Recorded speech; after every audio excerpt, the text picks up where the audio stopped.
Il Cinema Ciak della famiglia Lupo di via 25 Aprile ad Agrigento ha ospitato ieri sera un altro grande evento, la presentazione in anteprima del film Iddu, l'ultimo padrino, sulla latitanza di Matteo Messina Denaro.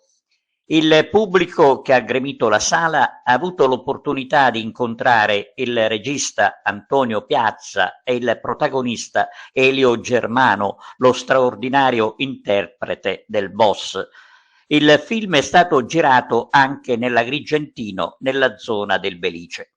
La pellicola racconta del rapporto tra Matteo Messina Denaro e l'ex sindaco di Castelvetrano, Antonio Vaccarino. Ricordiamo che a proposito a Castelvetrano, nell'unico cinema cittadino della famiglia Vaccarino, il film non si potrà vedere. La proiezione è stata praticamente vietata.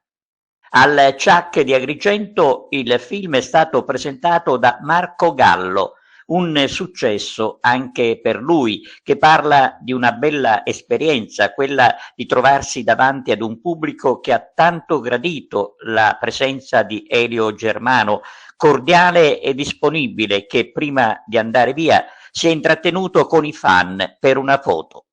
Il film sarà nelle sale, compreso il Ciak, a partire dal 10 ottobre.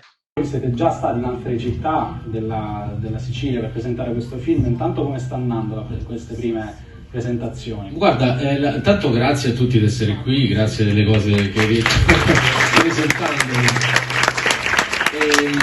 Diciamo come sta andando non lo sappiamo perché noi facciamo solo la presentazione prima del film, che è molto più comodo perché poi quando c'è il giudizio vero sul film noi stiamo già a cena.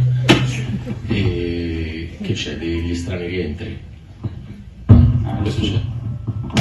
Ah, ecco, facciamo uno per uno, sì. E quindi no, sta andando bene, per noi è un po' faticoso perché giriamo per tante città della Sicilia dove i trasporti, cioè diciamo, non sono proprio, adesso sicuro arriva il ponte che risolve tutti i problemi, però per il momento insomma stiamo un po' in questa, però è piacevole incontrare il pubblico perché noi facciamo cose di solito da lontano, quindi... Tra l'altro in questi giorni è uscito anche il trailer sulla vita di Berlinguer che ti vede protagonista, quindi è un periodo dove sei protagonista di grandi film e si arriva... in giro parecchio. Eh sì, beh, diciamolo chiaramente, sei uno dei migliori attori italiani degli ultimi 20 anni. Ringrazio per questa fiducia. È meritatissimo, è meritatissimo. E si arriva al film Iddu, quanto è stato difficile interpretare questo ruolo? Come ci sei entrato nel personaggio? No, ma appunto, come diceva Antonio, poi magari insomma è anche strano parlare di un film che non avete visto, insomma, però